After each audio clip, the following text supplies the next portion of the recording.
मुंबईमध्ये आज दोन शिवसेनेचे दोन मेळावे। दादरच्या शिवाजी पार्कमध्ये ठाकरेंची तोफ धडाडणार, तर गोरेगावच्या नेस्को सेंटरमध्ये एकनाथ शिंदेंचा मेळावा होणार। ठाकरेंच्या मेळाव्यावर पावसाचं सावट।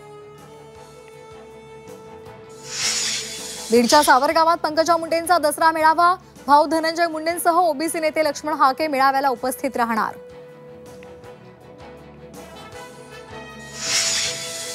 बीडच्या नारायणगडावर मनोज जरांगेंचा दसरा मेळावा। अतिवृष्टीच्या पार्श्वभूमीवर साध्या पद्धतीने मेळावा होणार। मराठा आरक्षणाच्या मुद्द्यावर जरांगे काय बोलणार याकडे लक्ष। नागपूरमध्ये आज संघाचा ऐतिहासिक विजयादशमी शताब्दी सोहळा।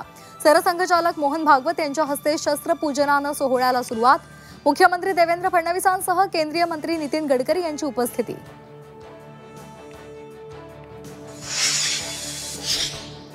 राज्यातली दुकानं, हॉटेल्स आता 24 तास सुरू राहणार। राज्याच्या उद्योग विभागाचा मोठा निर्णय।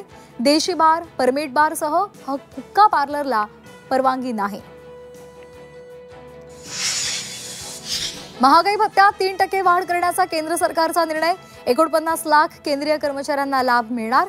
68 लाख निवृत्ती वेतनधारकांचा महागाई दिलासा 3% वाढवला। 8 ऑक्टोबर नंतर मान्सून राज्यातून निरोप घेणार। आजपासून 7 तारखेपर्यंत राज्यातील बहुतांश भागामध्ये हलक्या ते मध्यम पावसाची शक्यता।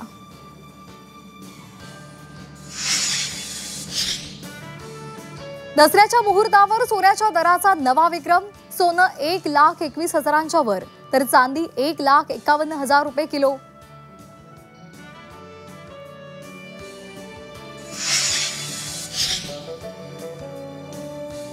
मध्य रेल्वेच्या कर्जत स्थानकावरील रिमॉडेलिंगसाठी 24 तासांचा विशेष ब्लॉक।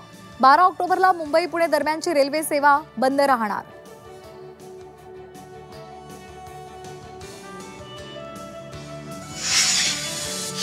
उपमुख्यमंत्री अजित पवार ठाण्याच्या दौऱ्यावर। ठाण्यामध्ये जितेंद्र आव्हाडांना मोठा धक्का। सुहास देसाई यांचा पक्षाला रामराम। सुहास देसाई राष्ट्रवादी शरदचंद्र पवार पक्षाचे जिल्हाध्यक्ष।